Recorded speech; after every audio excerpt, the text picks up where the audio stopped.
One is eating the fruit of the tree.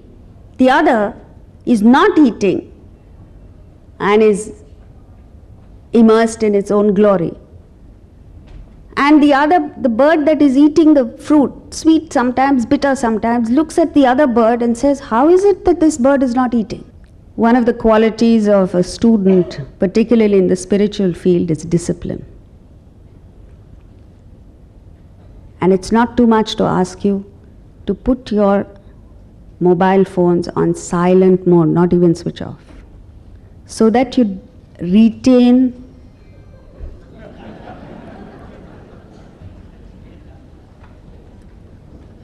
the sanctity of the event. If you don't have the sanctity, at least have consideration for others. So therefore, now let's come back. Two birds.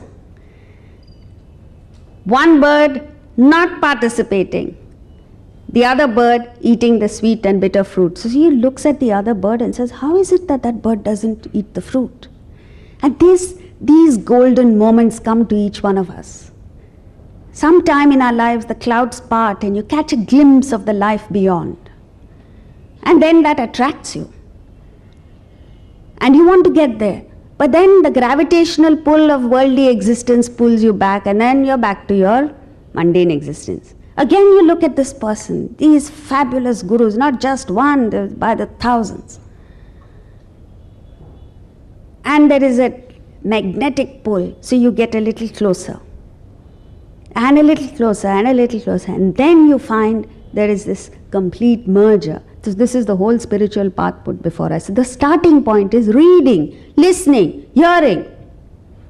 Expose yourself to illuminating thoughts every day, and you find the whole day goes well. You're energetic, you're dynamic, you're cheerful.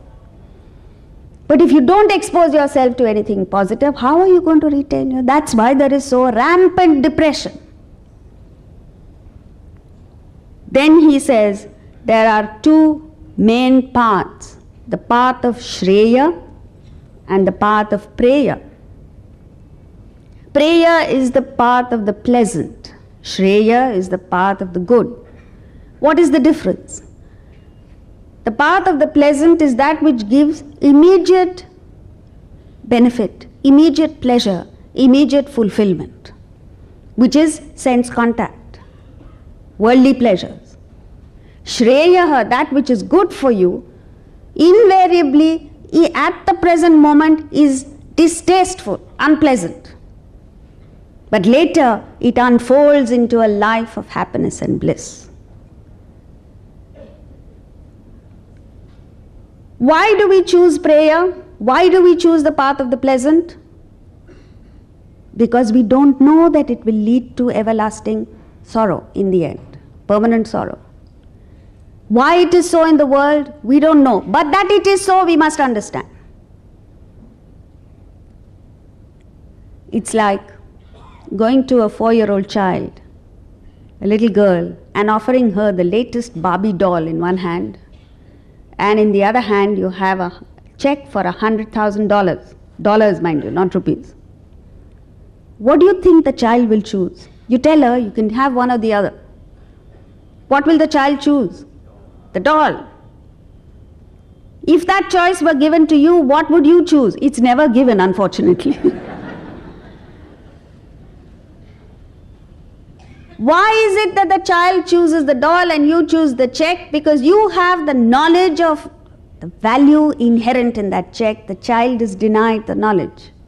And even if you tell the child there's a lot of money in that check, all that the child thinks of is, how many Barbie dolls can I buy with that money? So the whole reference point is the Barbie doll. It's the same with us.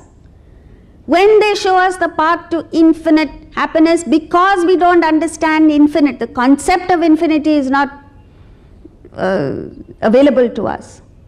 Therefore it is that we choose the immediate pleasure. So the lure of profit and pleasure takes over the permanent happiness. Even in corporate life it's happening. The saying is, you're as good as your last quarter. As whatever you do, manipulate, do what you like, as long as your last quarter is good, doesn't matter what the future is. So there has to be this, as Pandit Dinkar Kaikini says in terms of music, he says music should not be for manoranjan, not be for entertainment, but it should be for atmaranjan, for upliftment of the soul. And this applies to every field of activity in life. Whatever you do, you must question yourself and say, am I doing this merely for entertaining myself, or am I doing it for upliftment, for unfoldment of myself?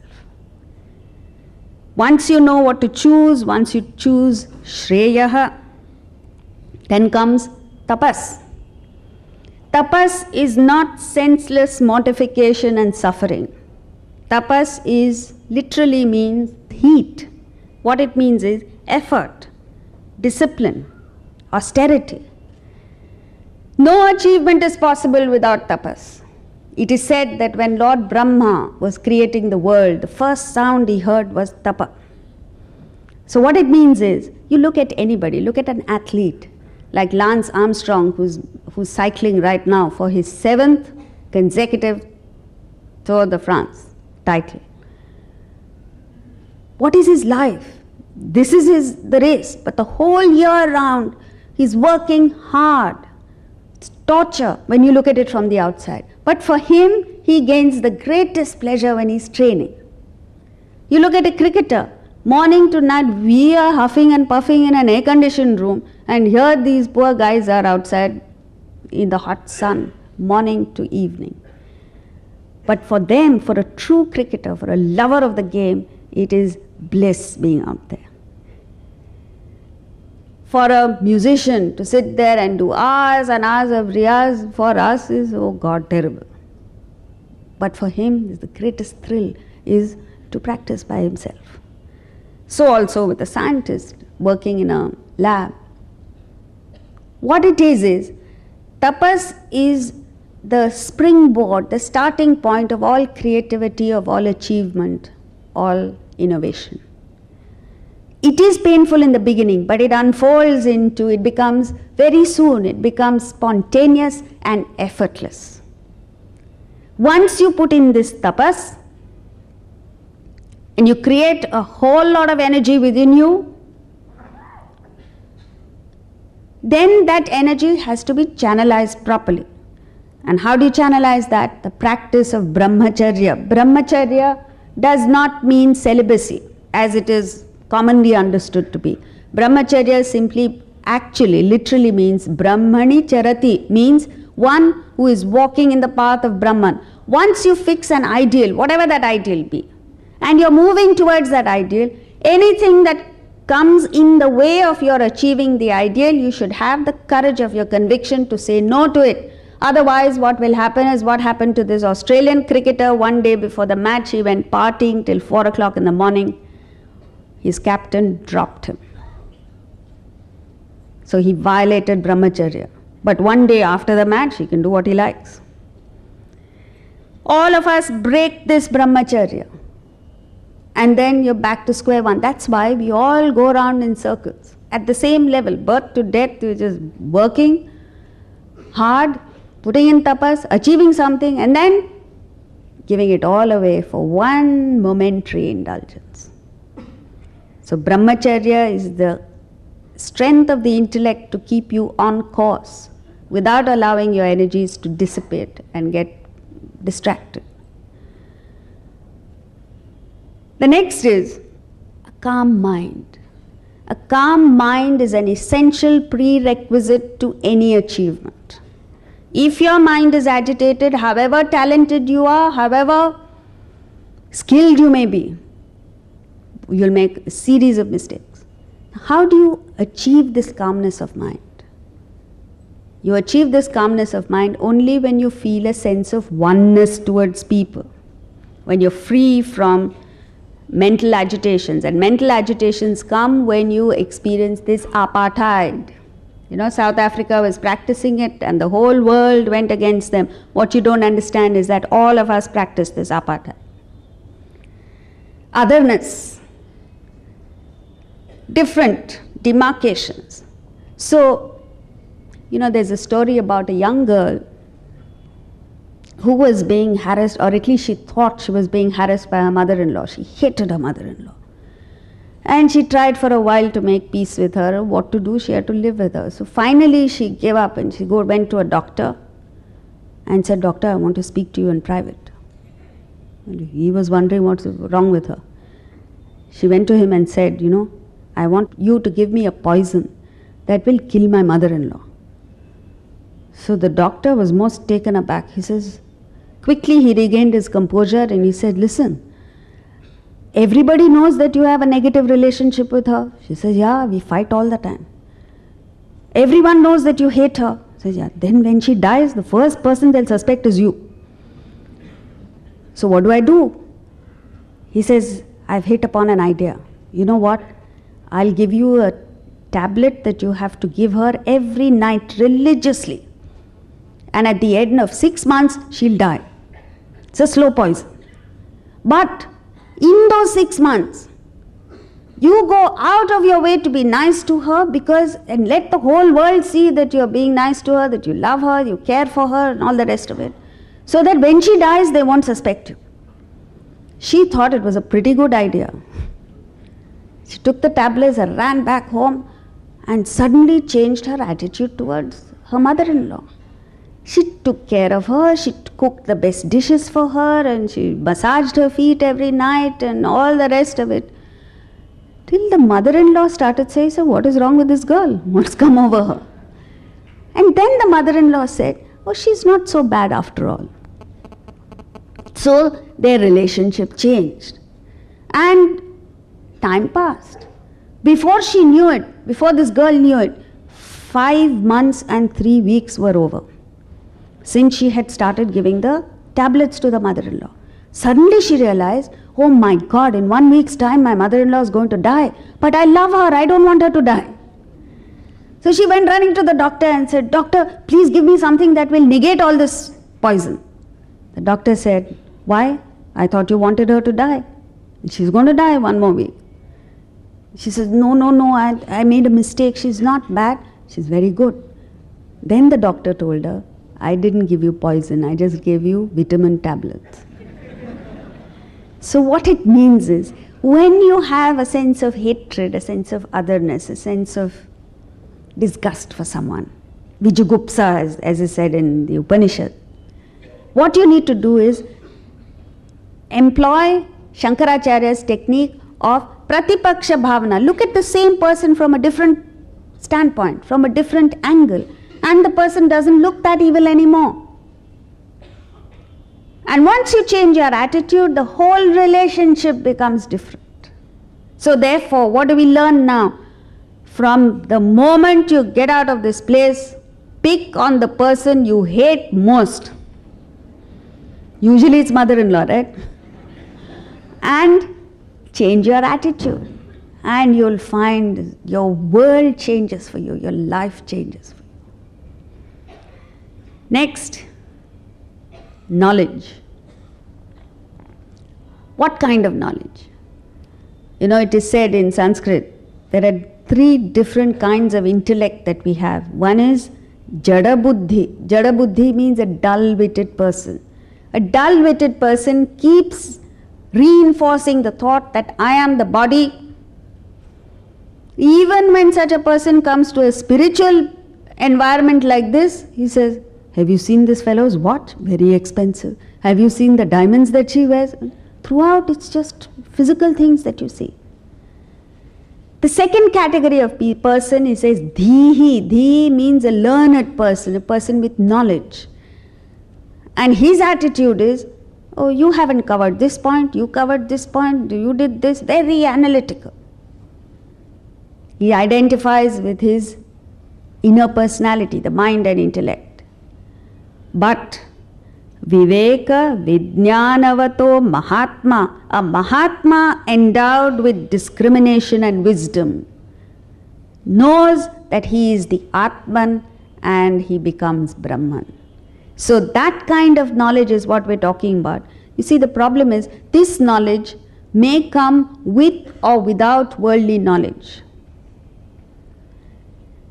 When you have worldly knowledge and you lack this wisdom, it is a great tragedy, because here you are an IIM and IIT and double PhD and all the rest of it. The basic understanding of what is permanent in life, what is impermanent, you miss. And it's no use. All the PhD and all the knowledge that you have in the world is useless unless you have this basic knowledge. Today, as we pay obeisance to these gurus, we must appreciate the fact that generation after generation of Indians has stood by this knowledge. Even at great sacrifice, they may have lost their wealth, they may have lost their health, they may have lost their well-being, but never have they allowed their spiritual knowledge to desert them. And we should be grateful for that, because but for this, our country would have been completely ruined. So what is it in terms of our understanding? If you go on to Marine Drive, particularly now, I believe on high tide, you see huge waves coming at you. At some point, that wave is formed. It's a tiny wave. And then it becomes bigger and bigger and bigger. It swallows up all the other waves. And it comes crashing down and gets destroyed. When the wave is formed, it's nothing but the ocean. But then it assumes an identity of its own because it has a particular shape, a particular configuration. So when that wave is formed, if the wave, that little wave, thinks I am the wave separate from the ocean, that's the starting point of all the problems. Because the moment it assumes an identity different from the ocean, then it feels insecure, it feels threatened, it wants to get bigger, it wants to get into what is known, mergers and acquisitions, and it wants to finish off competition and all sorts of things. And it gets bigger and bigger until one fine day that big wave comes crashing down, gets destroyed. Every step, every stage of that wave's life becomes traumatic if the wave thinks that I am an entity, an individual separate from the ocean.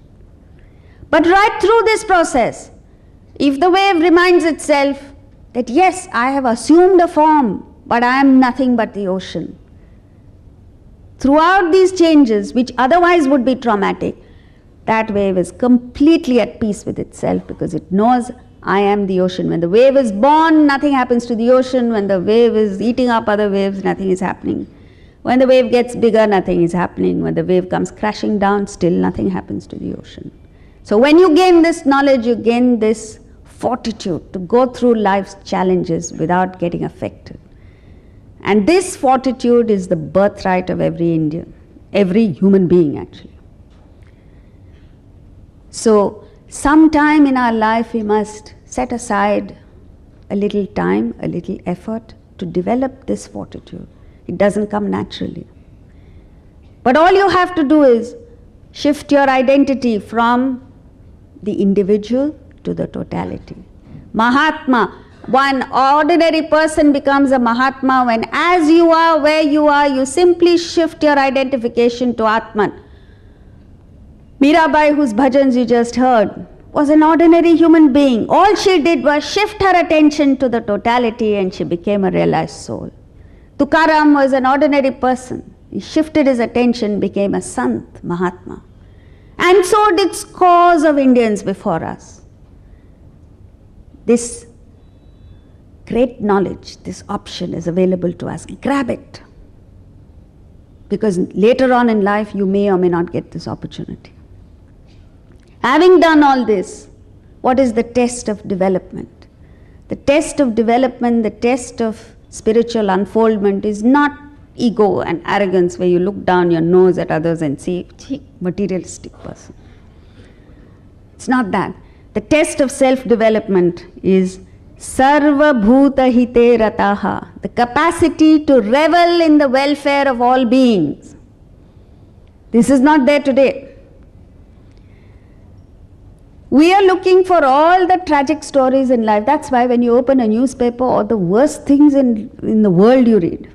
You switch on the TV, the worst things you read. That's why when 9/11 happens or 7/7 happens in London, there's a bonanza for the media.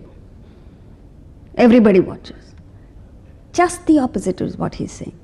If you cultivate the capacity to enjoy the well-being of others, to enjoy the success stories of others, what a fabulous thing it is. If your neighbor buys a Mercedes, how do you feel? Nobody is answering. You feel terrible. Change your attitude. When your neighbor buys a Mercedes, you enjoy it as if the acquisition was yours. What a wonderful thing it is. You know what a bonus you get? You don't have to earn the money to buy the Mercedes. You don't have to maintain it. You don't have to worry about somebody stealing it. Simply enjoy. Why do you want to unnecessarily? But we have got into a situation where only I must work for it, I must earn, I must acquire, call it my own, only then I can enjoy. Sarva bhuta hite rataha. And the last is, once you acquire it, you owe it. This is called Rishi Rina. Rishi Rina means this debt to the rishis of yore you have, which is to pass it on. You want a story? Yes, okay. Plato's metaphor. Plato gives a wonderful metaphor to substantiate this, to get this message across. What he speaks of is, there is a cave deep in the recesses of a mountain, and in that cave there is a group of people, a tribe that lives for generations. And somehow it manages, don't ask me how they manage food and this, that and the other, but they manage. In that, after several generations, when they're sitting around the fire there in the center, one young bright man says, surely this can't be the whole world. There has to be something beyond all this. So the elders in his community, they looked at him and say, what do you think, we are idiots sitting here? There's nothing beyond this.